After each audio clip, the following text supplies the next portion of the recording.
Gênesis 15. Neste capítulo, Temos um tratado solene entre Deus e Abrão a respeito de uma aliança que deveria ser estabelecida entre eles. No capítulo anterior, tivemos Abrão no campo lutando contra reis. Aqui, o encontramos no monte com Deus.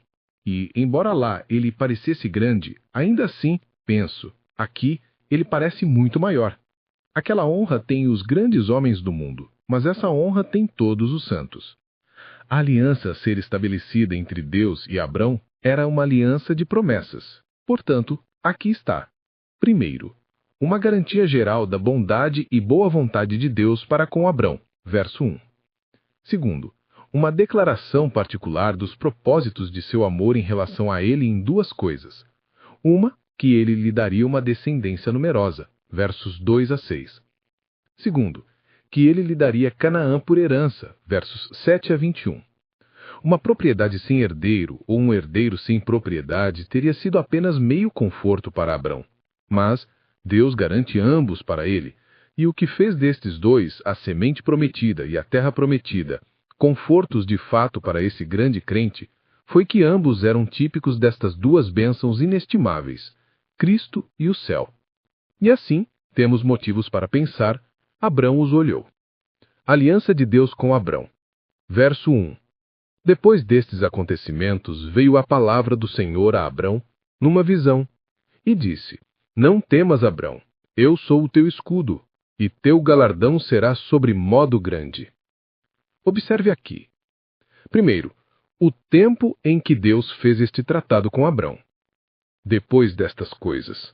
Primeiro, depois daquele famoso ato de caridade generosa que Abrão havia feito, ao resgatar seus amigos e vizinhos da angústia, e isto não por preço nem recompensa, depois disto, Deus lhe fez esta graciosa visita. Observe que aqueles que mostram favor aos homens encontrarão favor diante de Deus. Segundo, depois da vitória que ele obteve sobre 4 reis, para que Abrão não seja muito elevado e satisfeito com isto, Deus vem a ele para dizer que tinha coisas melhores reservadas para ele. Observe que uma conversa de fé com bênçãos espirituais é um excelente meio para evitar que nos envolvamos demais com prazeres temporais. Os dons da providência comum não são comparáveis aos do amor da aliança. Segundo, a maneira pela qual Deus conversou com Abrão. A palavra do Senhor veio a Abrão, isto é, Deus se manifestou e sua vontade a Abrão em uma visão, que supõe Abrão acordado e algumas aparições visíveis da Shekinah ou algum símbolo da presença da glória divina. Observe que os métodos da revelação divina são adaptados ao nosso estado em um mundo de sentidos. Terceiro, a garantia graciosa que Deus lhe deu de seu favor a ele. Ele o chamou pelo nome, Abrão, o que foi uma grande honra para ele, e engrandeceu o seu nome e também foi um grande encorajamento e assistência à sua fé.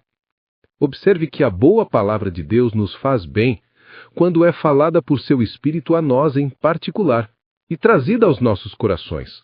A palavra diz, ó, cada um. Isaías 55, verso 1. O Espírito diz, ó, tal. Ele advertiu-o contra ser inquieto e confuso. Não temas, Abrão.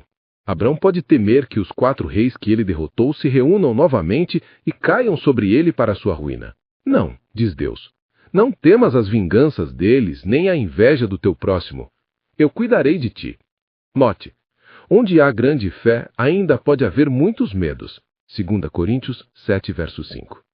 Segundo, Deus toma notícia dos medos de seu povo, ainda que tão secretos, e conhece suas almas. Salmo 31, verso 7. Terceiro, é a vontade de Deus que seu povo não ceda aos medos prevalecentes. Aconteça o que acontecer. Que os pecadores de Sião tenham medo, mas não temas, Abrão. Terceiro, ele assegurou-o segurança e felicidade, em que ele estaria para sempre.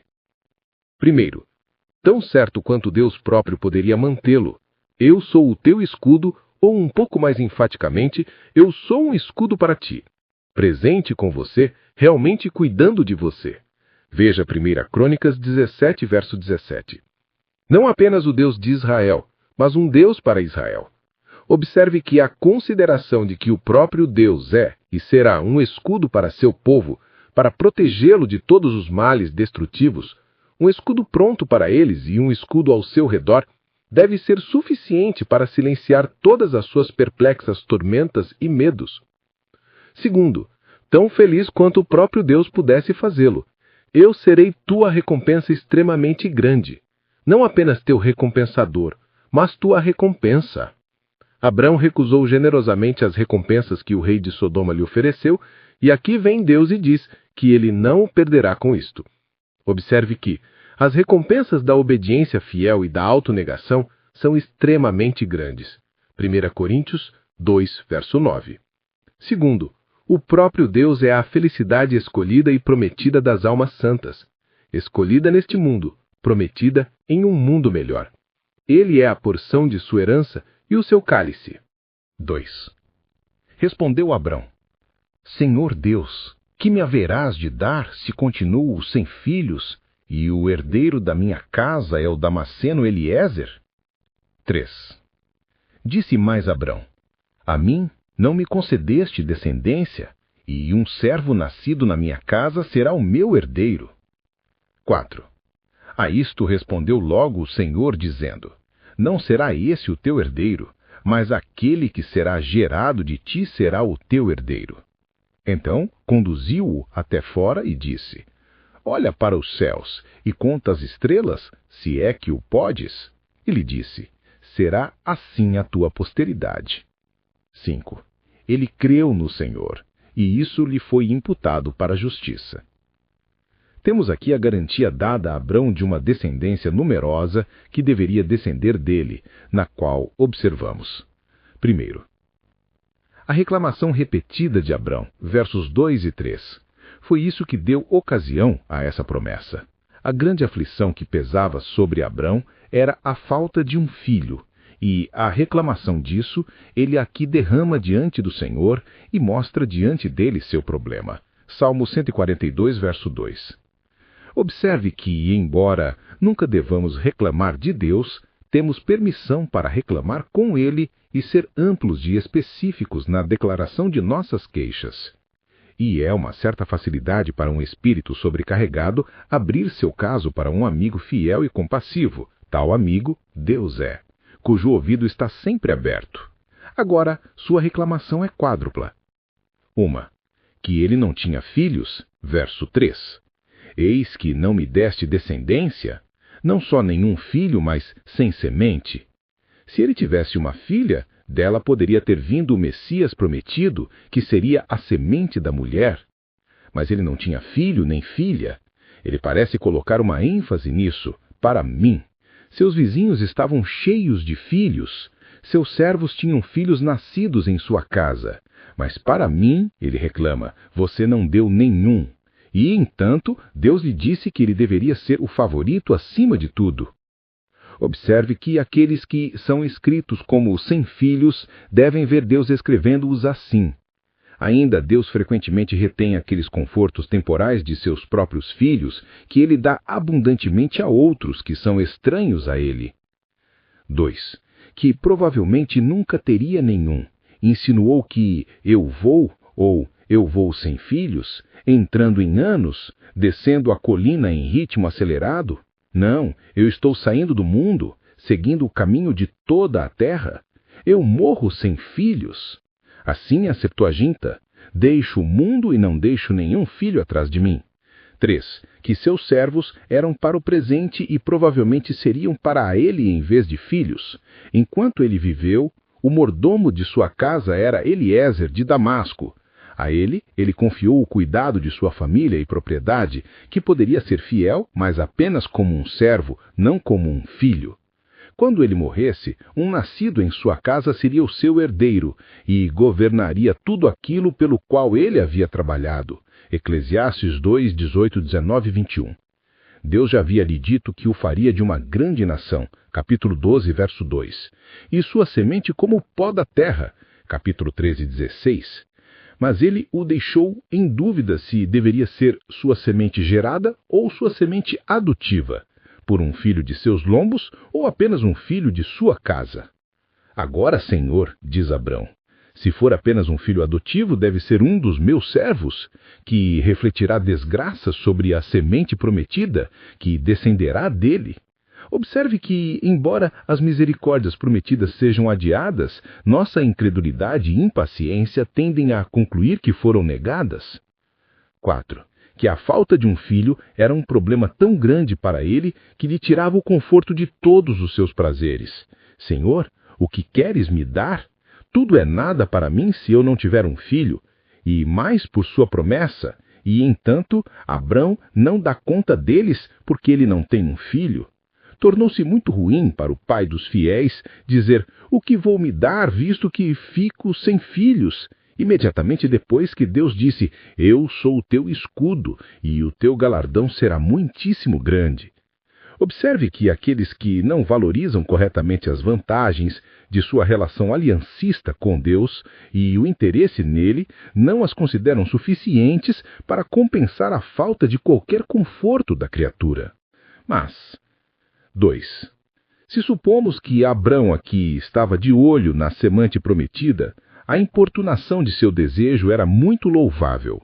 Tudo era nada para ele, se ele não tivesse a penhor dessa grande bênção e uma garantia de sua relação com o Messias, da qual Deus já havia o encorajado a manter a expectativa. Ele tem riqueza, vitória e honra, mas, enquanto é mantido no escuro sobre o assunto principal, tudo é nada para ele. Observe que, até que tivermos alguma evidência confortável de nosso interesse em Cristo e na nova conversa, não devemos nos contentar com qualquer outra coisa. Isto e o outro eu tenho, mas o que tudo isso me valerá? Segundo, a resposta graciosa de Deus a esta reclamação. À primeira parte da reclamação, verso 2, Deus não deu uma resposta imediata, porque havia algo de impaciência nela. Mas quando ele renova seu endereço um pouco mais calmamente, verso 3, Deus respondeu graciosamente. Observe que, se continuarmos insistindo em oração e ainda assim orarmos com humilde submissão à vontade divina, não buscaremos em vão. 1. Deus lhe deu uma promessa expressa de um filho, verso 4. Este que nasceu em tua casa não será teu herdeiro como tu temes, mas aquele que sair de tuas próprias entranhas será teu herdeiro. Observe que, 1. Deus faz herdeiros. Ele diz: isso não deve, e isso deve. E o que quer que os homens planejem, ao estabelecer suas propriedades, o concílio de Deus permanecerá. 2. Deus muitas vezes é melhor para nós do que nossos próprios medos, e dá a misericórdia da qual há muito desesperamos. 2. Para afetá-lo ainda mais com esta promessa, ele o levou para fora e mostrou-lhe as estrelas, sendo esta visão de madrugada, antes do amanhecer. E então lhe disse: assim será a tua descendência. 1. Tão numerosas. As estrelas parecem inumeráveis aos olhos comuns. Abrão temia não ter filhos, mas Deus assegurou-lhe que os descendentes de seus lombos seriam tantos que não seriam contados. 2. Tão ilustre, assemelhando-se às estrelas em esplendor, pois a eles pertencia a glória. Romanos 9, verso 4. A semente de Abrão, segundo sua carne, era como o pó da terra. Capítulo 13, verso 16. Mas sua semente espiritual é como as estrelas do céu, não apenas numerosas, mas gloriosas e muito preciosas. 3. A firme crença de Abrão na promessa que Deus lhe fez agora e a aceitação favorável de Deus à sua fé, verso 6. Ele acreditou no Senhor, isto é, ele acreditou na verdade daquela promessa que Deus agora lhe havia feita, descansando no poder irresistível e na fidelidade inviolável daquele que a fez. Ele falou e não fará bom? Observe que aqueles que desejam ter o conforto das promessas devem misturar a fé com as promessas. Veja como o apóstolo magnifica esta fé de Abrão e a torna um exemplo permanente, Romanos 4, versos 19 a 21. Ele não era fraco na fé, ele não vacilou com a promessa. Ele era forte na fé, ele foi totalmente persuadido. O Senhor opere tal fé em cada um de nós. Alguns pensam que sua crença no Senhor respeitou não apenas o Senhor, que prometeu, mas o Senhor prometido, o Senhor Jesus, o mediador da nova aliança. Ele acreditou nele, isto é, recebeu e abraçou a revelação divina a respeito dele, e regozijou-se em ver seu dia, embora tão distante. João 8, 26. 2. Deus imputou isso a ele como justiça. Isto é, com base nisso ele foi aceito por Deus e, como o resto dos patriarcas, pela fé obteve testemunho de que era justo. Hebreus 11, verso 4. Isso é instado no Novo Testamento para provar que somos justificados pela fé sem as obras da lei. Romanos 4, verso 3, Galatas 3, 6. Pois Abrão foi assim justificado enquanto ainda era incircunciso. Se Abrão, que era tão rico em boas obras, não foi justificado por elas, mas por sua fé, muito menos nós, que somos tão pobres nelas. Esta fé que foi imputada a Abrão por justiça, ultimamente lutou com a incredulidade, verso 2, e saindo de um vencedor, foi assim coroada, assim honrada. Observe que uma aceitação prática, fiducial e dependência da promessa de graça e glória de Deus em e por meio de Cristo é o que, de acordo com o teor da nova aliança, nos dá direito a todas as bênçãos contidas nesta promessa. Todos os crentes são justificados como Abrão foi, e foi sua fé que lhe foi imputada como justiça. Verso 7. Disse-lhe mais: Eu sou o Senhor, que te tirei de Ur dos Caldeus, para dar-te por herança esta terra. 8. Perguntou-lhe Abrão: Senhor Deus, como saberei que hei de possuí-la? Respondeu-lhe: Toma-me uma novilha, uma cabra e um cordeiro, cada qual de 3 anos, uma rola e um pombinho. Ele, tomando todos estes animais, partiu-os pelo meio e lhes pôs em ordem as metades, umas defronte das outras, e não partiu as aves. Aves de rapina desciam sobre os cadáveres, porém Abrão as exotava. Temos aqui a garantia dada a Abrão da terra de Canaã como herança. 1. Deus declara seu propósito a respeito disso, verso 7. Observe aqui, Abrão não fez nenhuma reclamação sobre este assunto como havia feito pela falta de um filho. Observe que aqueles que têm certeza do interesse na semente prometida não verão razão para duvidar do título da terra prometida. Se Cristo é nosso, o céu é nosso. Observe novamente, quando ele acreditou na promessa anterior, verso 6, então Deus explicou e ratificou isto para ele. Observe que para aquele que tem, melhora o que tem, mais será dado. 3 coisas Deus relembrou a Abrão, por seu encorajamento em relação à promessa desta boa terra. O que Deus é em si mesmo: Eu sou o Senhor Jeová. E, portanto, 1. Posso dar-te porque sou o Senhor soberano de todos, e tenho o direito de dispor de toda a terra. 2. Posso dar-te qualquer oposição que possa ser feita, ainda que pelos filhos de Anak. Deus nunca promete mais do que é capaz de realizar, como os homens costumam fazer. 3. Cumprirei minha promessa a ti. Jeová não é homem para que minta. 2.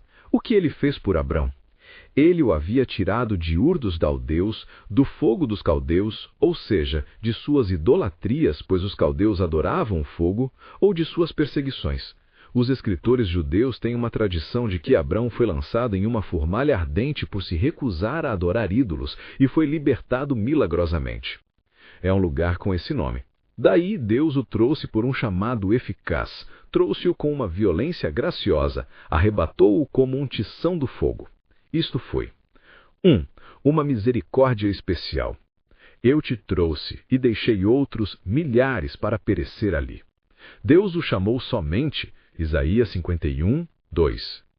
2. Uma misericórdia espiritual, uma misericórdia para a sua alma, uma libertação do pecado e suas consequências fatais. Se Deus salvar nossas almas, não desejaremos mais nada que seja bom para nós. 3. Uma nova misericórdia, concedida recentemente e, portanto, deve ser a mais comovente, como no prefácio dos mandamentos: Eu sou o Senhor que te tirou do Egito, recentemente. 4. Uma misericórdia fundamental, o começo da misericórdia, misericórdia peculiar a Abrão e, portanto, uma promessa e penhor de misericórdia adicional. Isaías 66, verso 9. Observe como Deus fala disso como aquilo em que ele se gloriava. Eu sou o Senhor que te trouxe para fora. Ele se gloria nisso como um ato de poder e graça. Compare Isaías 29, 22, onde ele se gloria nisso muito tempo depois. Assim diz o Senhor, que redimiu Abraão, redimiu-o do pecado. 3. O que ele pretendia fazer ainda mais por ele? Eu te trouxe aqui com o propósito de dar-te esta terra para herdá-la, não apenas para possuí-la, mas para possuí-la como herança, que é o título mais doce e seguro. Observe. 1. A providência de Deus tem desígnios secretos, mas graciosos em todas as suas várias dispensações para pessoas boas. Não podemos conceber os projetos da providência até que o evento os mostre em toda a sua misericórdia e glória. 2. A grande coisa que Deus planeja em todas as suas relações com seu povo é trazê-los com segurança para o céu. Eles são escolhidos para a salvação, 2 Tessalonicenses 2,13. Chamados para o reino, 1 Tessalonicenses 2, verso 12. Gerados para a herança, 1 Pedro 1, versos 13 e 4. E por tudo preparados para isso, Colossenses 1, 12, 13. 2 Coríntios 4, 17. 2. Abrão deseja um sinal. Como saberei que a herdarei? Verso 8. Isto não procedeu de desconfiança do poder ou promessa de Deus como o de Zacarias, mas ele desejou isto para o fortalecimento e confirmação de sua própria fé. Ele acreditou, verso 6.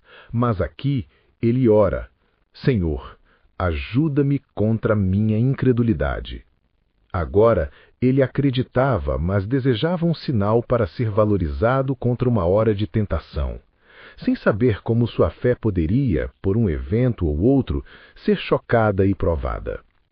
Observe que todos nós precisamos e devemos desejar a ajuda do céu para a confirmação de nossa fé, e devemos melhorar os sacramentos, que são sinais instituídos para esse fim.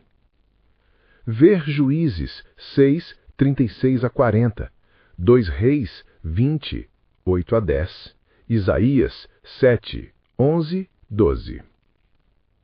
2. Pela ratificação da promessa à sua posteridade, para que eles também sejam levados a acreditar. Observe que aqueles que estão satisfeitos devem desejar que outros também possam estar satisfeitos com a verdade das promessas de Deus. João enviou seus discípulos a Cristo, não tanto para sua própria satisfação, quanto para a satisfação deles. Mateus 11, 2, 3. Canaã era um tipo de céu. Observe que é algo muito desejável saber que herdaremos a Canaã celestial. Isto é, ser confirmados em nossa crença na verdade dessa felicidade e ter as evidências de nosso direito a ela cada vez mais esclarecidas para nós. 3. Deus instrui Abrão a fazer os preparativos para um sacrifício, pretendendo com isso dar-lhe um sinal, e Abrão faz os preparativos de acordo versos 9 a 10. Toma-me uma novilha, etc. Talvez Abrão esperasse algum sinal extraordinário do céu, mas Deus lhe dá um sinal sobre um sacrifício. Observe que aqueles que receberem as garantias do favor de Deus e tiverem sua fé confirmada devem atender às ordenanças instituídas e esperar encontrar Deus nelas. Observe. 1. Deus designou que cada um dos animais usados para este serviço deveria ter 3 anos de idade, porque então eles estariam em seu pleno crescimento e força. Deus deve ser servido com o melhor que temos, pois Ele é o melhor. 2. Não lemos que Deus deu a Abrão instruções específicas sobre como lidar com esses animais e aves, sabendo que ele era tão versado na lei e no costume dos sacrifícios que não precisava de nenhuma orientação específica. Ou, talvez, instruções tenham sido dadas a ele, as quais ele cuidadosamente observou, embora não tivessem registradas. Pelo menos, foi-lhe informado que eles deveriam estar preparados para a solenidade de ratificar uma aliança, e ele conhecia bem a maneira de prepará-los. 3.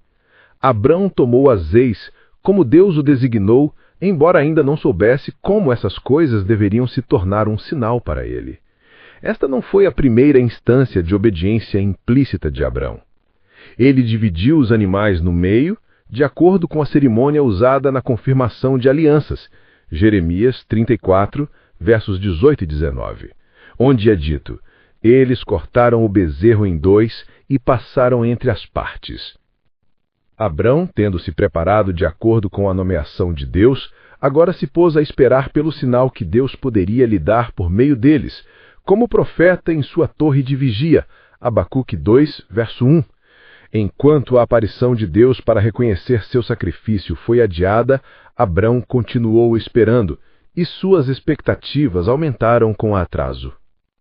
Quando as aves caíram sobre as carcaças para comê-las como coisas comuns e negligenciadas, Abrão as expulsou, verso 11, acreditando que a visão, no final, falaria e não mentiria.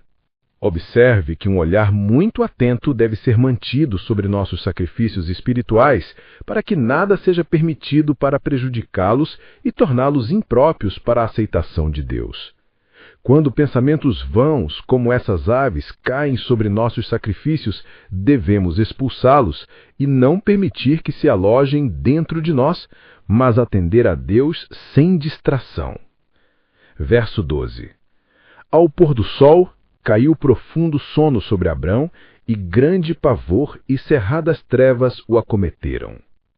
Então lhe foi dito: sabe com certeza que a tua posteridade será peregrina em terra alheia, e será reduzida à escravidão, e será afligida por 400 anos. 14. Mas também eu julgarei a gente a que tem de sujeitar-se, e depois sairão com grandes riquezas. 15. E tu irás para os teus pais em paz, serás sepultado em ditosa velhice. 16. Na quarta geração tornarão para aqui, porque não se encheu ainda a medida da iniquidade dos amorreus. Temos aqui uma descoberta completa e particular feita a Abraão sobre os propósitos de Deus a respeito de sua semente. Observe, primeiro, a hora em que Deus veio a ele com esta descoberta. Quando o sol estava se pondo, ou diminuindo, na hora da oblação da tarde, 1 Reis 18, verso 36, Daniel 9, verso 21. De manhã cedo, antes do amanhecer, enquanto as estrelas ainda não eram vistas, Deus lhe dera ordens a respeito dos sacrifícios, verso 5. E podemos supor que era, pelo menos, seu trabalho matinal prepará-los e colocá-los em ordem. Quando ele fez isso, ele permaneceu ao lado deles, orando e esperando até o anoitecer. Observe que Deus muitas vezes mantém seu povo na expectativa dos confortos que ele os projeta para a confirmação de sua fé. Mas, embora as respostas à oração e o cumprimento das promessas cheguem lentamente, elas vêm com certeza. Ao entardecer, haverá luz. Segundo, os preparativos para esta descoberta. Primeiro, um sono profundo caiu sobre Abrão, não um sono comum por cansaço ou descuido, mas um êxtase divino, como aquele que o Senhor Deus fez cair sobre Adão, capítulo 2, verso 21, que sendo totalmente retirado da vista das coisas sensíveis, ele pode ser totalmente absorvido pela contemplação das coisas espirituais. As portas do corpo foram trancadas, para que a alma pudesse ser privada e retirada, e pudesse agir mais livremente e como ela mesma. Com este sono, um horror de grande escuridão caiu sobre ele. Que mudança repentina! Mas, pouco antes, eles se consolavam no conforto da aliança de Deus e na comunhão com ele, e aqui um horror de grande escuridão cai sobre ele. Observe que os filhos da luz nem sempre andam na luz, mas às vezes as nuvens e as trevas os cercam. Esta grande escuridão que trouxe horror com ela foi projetada, primeiro, para impressionar o espírito de Abrão e possuí-lo com uma santa reverência, para que a familiaridade a qual Deus se agradou em admiti-lo não pudesse gerar desprezo. Observe que o santo temor prepara a alma para a santa alegria. O espírito de escravidão abre caminho para o espírito de adoção. Deus fere primeiro e depois cura. Humilha primeiro e depois exalta. Isaías 6, versos 5 e 6, etc. Segundo, ser um exemplo dos métodos de tratanças de Deus com sua semente. Eles devem primeiro estar no horror e na escuridão da escravidão egípcia e depois entrar com alegria na boa terra. E, portanto, Ele deve ter uma amostra de seus sofrimentos antes de ter a previsão de sua felicidade. Terceiro, a previsão em si. Várias coisas são aqui preditas. Primeiro, o estado de sofrimento da semente de Abrão por um longo tempo, verso 13. Não deixe Abrão se lisonjear com as esperanças de nada além de honra e prosperidade em sua família. Não, ele deve saber, com certeza, aquilo em que relutava em acreditar, que a semente prometida seria uma semente perseguida. Observe que Deus envia o pior primeiro. Devemos primeiro sofrer e depois reinar. Ele também nos permite saber o pior antes que aconteça, para que quando vier, não seja uma surpresa para nós. João 16, verso 4. Agora temos aqui, primeiro, os detalhes de seus sofrimentos. Primeiro, serão estranhos. Assim foram. Primeiro em Canaã, Salmo 105, verso 12, e depois no Egito. Antes de serem senhores de sua própria terra, eram estrangeiros em uma terra estranha. As inconveniências de um estado instável tornam um acordo feliz ainda mais bem-vindo. Assim, os herdeiros do céu são primeiro estrangeiros na terra, uma terra que não é deles. Segundo, serão servos. Assim foram para os egípcios. Êxodo 1, verso 13. Veja como aquilo que foi a condenação dos cananeus, capítulo 9, verso 25, prova a aflição da semente de Abrão. São feitos para servir, mas com esta diferença: os cananeus servem sob uma maldição, os hebreus sob uma bênção, e os retos terão domínio pela manhã. Salmo 59, verso 14. 3. Eles serão sofridos. Aqueles a quem eles servem os afligirão. Veja, Êxodo 1, 11. Observe que aqueles que são abençoados e amados por Deus geralmente são severamente afligidos por homens iníquos, e Deus o prevê e toma conhecimento dele. 2. A continuação de seus sofrimentos, 400 anos. Essa perseguição começou com zombaria, quando Ismael, filho de um egípcio, perseguiu Isaque, que nasceu segundo o Espírito. Capítulo 21, verso 9. Gálatas 4, verso 29. Continuou com ódio, pois era uma abominação para os egípcios comer pão com os hebreus. Capítulo 43, verso 32.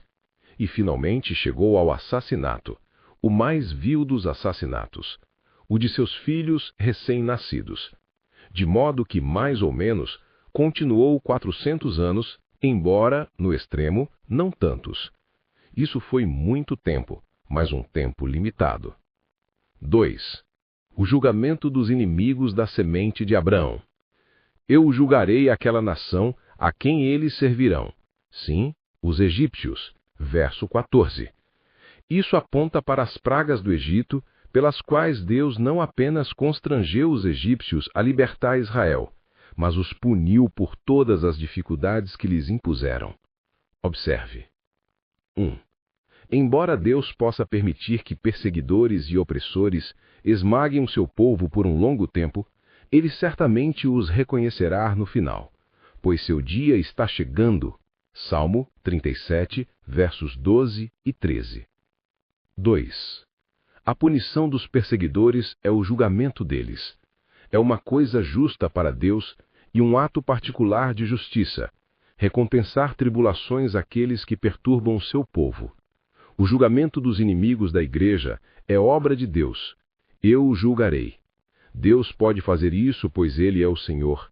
Ele fará isso, pois Ele é o Deus de seu povo, e Ele disse: a vingança é minha. Eu retribuirei.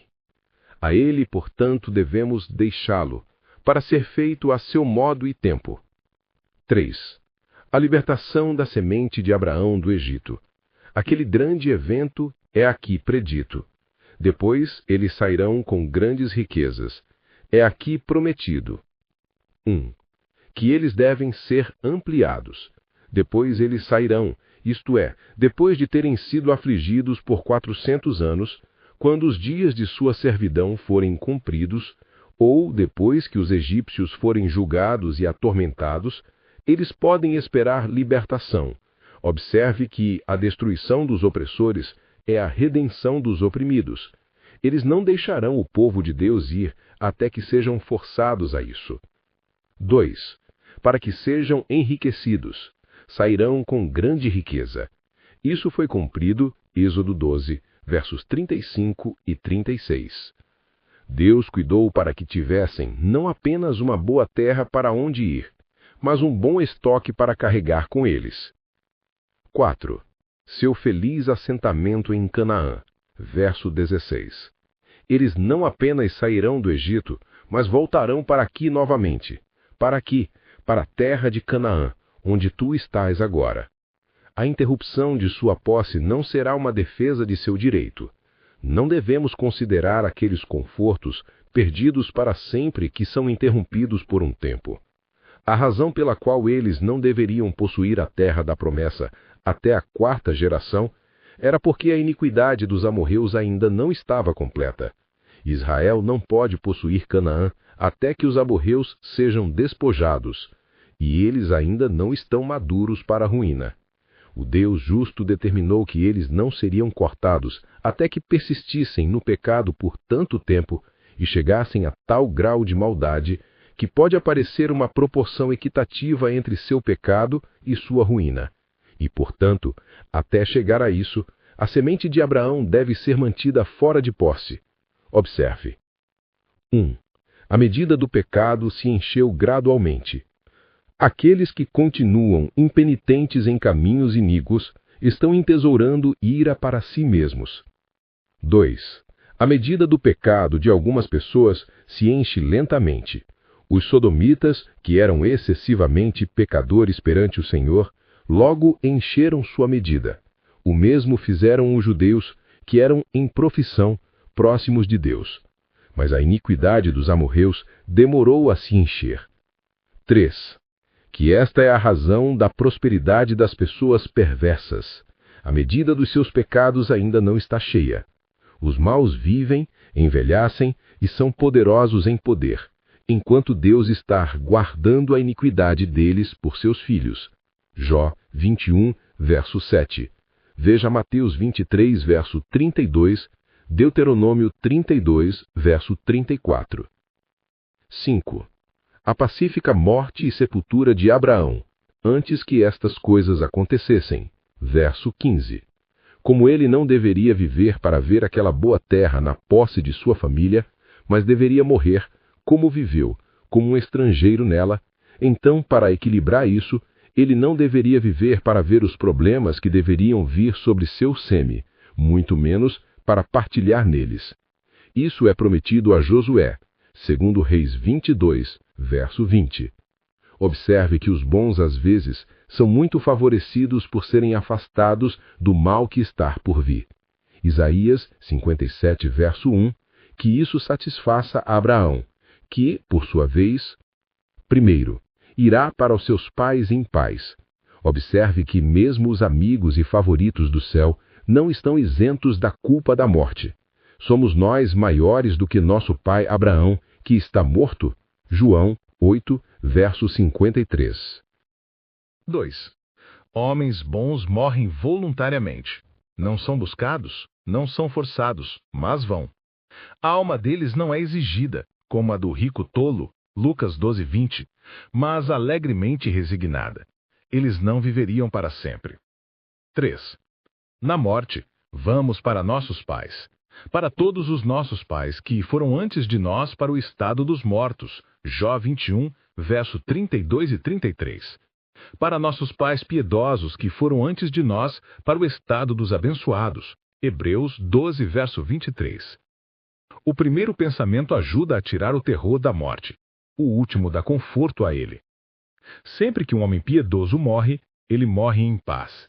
Se o caminho for a piedade, o fim é a paz. Salmo 37, verso 37. A paz externa, até o fim, é prometida a Abrão. Paz e verdade são seus dias. O que vier depois, segundo Reis 20, verso 19. A paz com Deus e a paz eterna estão garantidas para toda a semente. 2. Ele será enterrado em uma boa velhice. Talvez seja feita menção de seu enterro aqui, onde a terra de Canaã é prometida a ele, porque um cemitério foi a primeira posse que ele teve nela. Ele não apenas morrerá em paz, mas morrerá com honra. Morrerá e será enterrado decentemente. Não apenas morrer em paz, mas morrer no tempo certo. Jó 5, verso 26.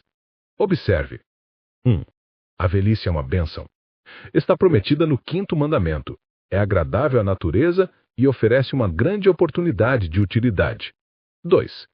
Especialmente se for uma boa velhice. A velhice deles pode ser chamada de boa velhice.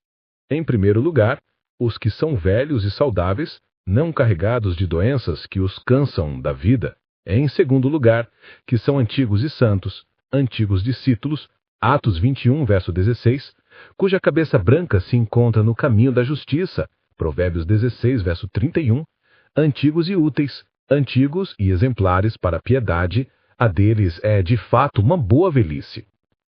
Verso 17.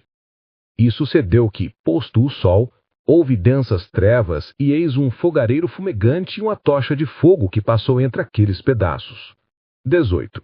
Naquele mesmo dia fez o Senhor aliança com Abrão, dizendo: à tua descendência dei esta terra, desde o rio do Egito até o grande rio Eufrates, o Queneu, o Quenezeu, o Cadmoneu, o Eteu, o Ferezeu, os Refaíns, o Amorreu, o Cananeu, o Jebuseu e o Jebuseu. Aqui está.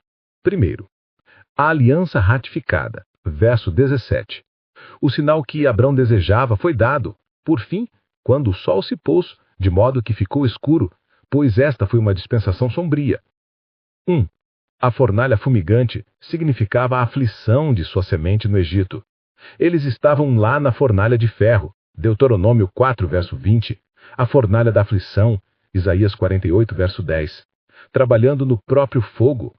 Eles estavam lá na fumaça, com os olhos escurecidos, que não podiam ver o fim de seus problemas, e eles mesmos não conseguiam conceber o que Deus faria com eles. Nuvens e escuridão cercavam. 2. A lâmpada acesa denota conforto nesta aflição, e isto Deus mostrou a Abrão, ao mesmo tempo em que mostrou a fornalha fumegante. 1. Luz denota a libertação da fornalha. A salvação deles foi como uma lâmpada que arde. Isaías 62, verso 1. Quando Deus desceu para libertá-los, ele apareceu em uma sarça que ardia e não se consumia. Êxodo 3, verso 2. 2. A lâmpada acesa denota direção na fumaça. A palavra de Deus era a lâmpada deles. Esta palavra para Abrão era assim, era uma luz brilhando em um lugar escuro. Talvez esta lâmpada acesa prefigurasse a coluna de nuvem e fogo que os conduziu para fora do Egito, no qual Deus estava. 3. A lâmpada acesa denota a destruição de seus inimigos, que os mantiveram por tanto tempo na fornalha. Veja Zacarias 12, verso 6. A mesma nuvem que iluminou os israelitas perturbou e queimou os egípcios. 3. A passagem destes entre as peças foi a confirmação da aliança que Deus agora fez com ele, para que ele pudesse ter forte consolo, estando totalmente convencido de que o que Deus prometeu certamente cumpriria. É provável que a fornalha e a lâmpada, que passavam entre os pedaços, os queimassem e os consumissem, e assim completassem o sacrifício e testemunhassem a aceitação dele por Deus, como de Gideão, Juízes 6, verso 21, Manoá, Juízes 13, versos 19 e 20, e de Salomão, 2 Crônicas 7, verso 1. Assim, sugere: 1. Que as alianças de Deus com o homem são feitas por sacrifício. Salmo 50, verso 5. Por Cristo, o grande sacrifício. Nenhum acordo há sem expiação. 2. A aceitação de Deus de nossos sacrifícios espirituais é um sinal para o bem e um penhor de novos favores. Ver Juízes 13, verso 23. E com isso podemos saber que Ele aceita nossos sacrifícios se acender em nossas almas um fogo sagrado de afeições piedosas e devotas nelas. 2. A aliança repetida e explicada. Naquele mesmo dia, aquele dia que nunca será esquecido, o Senhor fez uma aliança com Abrão, isto é, fez uma promessa a Abrão, dizendo: à tua descendência dei esta terra. Verso 18. Aqui está. 1. Um ensaio da concessão. Ele havia dito antes: à tua semente darei esta terra. Capítulo 12, verso 7. 13, verso 15. Mas aqui ele diz: eu dei, isto é, eu dei a promessa disso. A carta está selada e entregue e não pode ser anulada. Observe que as promessas de Deus são dons de Deus e devem ser consideradas. 2. A aceitação de Deus de nossos sacrifícios espirituais é um sinal para o bem e um penhor de novos favores. Ver Juízes 13, verso 23.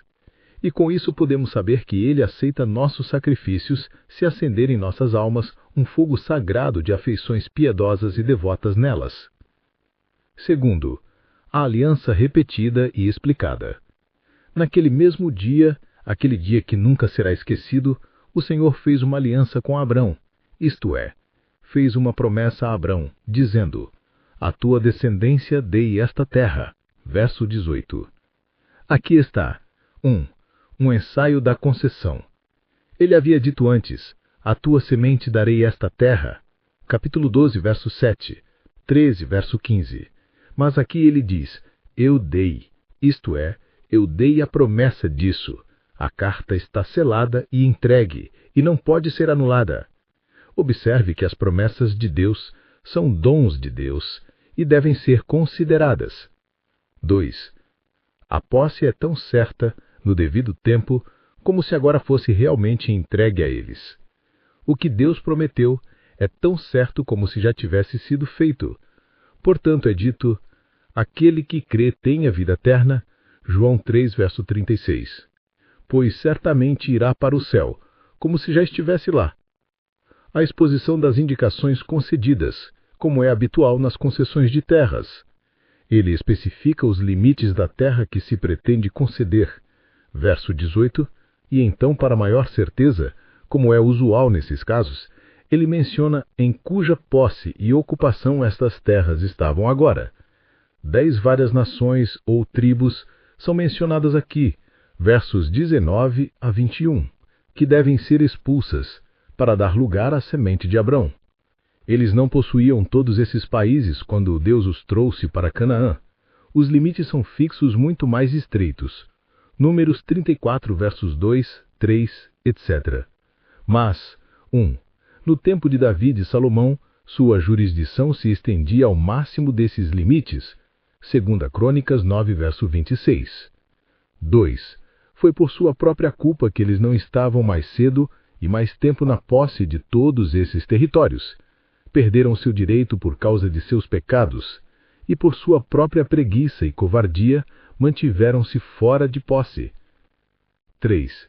A terra concedida é aqui descrita em sua extensão máxima, porque deveria ser um tipo da herança celestial, onde há suficiente espaço. Na casa de nosso Pai há muitas mansões. Os ocupantes atuais são nomeados, porque seu número, força e longa prescrição não devem ser um obstáculo para o cumprimento desta promessa em sua estação, e para magnificar o amor de Deus por Abrão e sua semente, dando a essa nação as posses de muitas nações. Tão preciosos eram aos seus olhos, e tão honrados, Isaías 43, verso 4.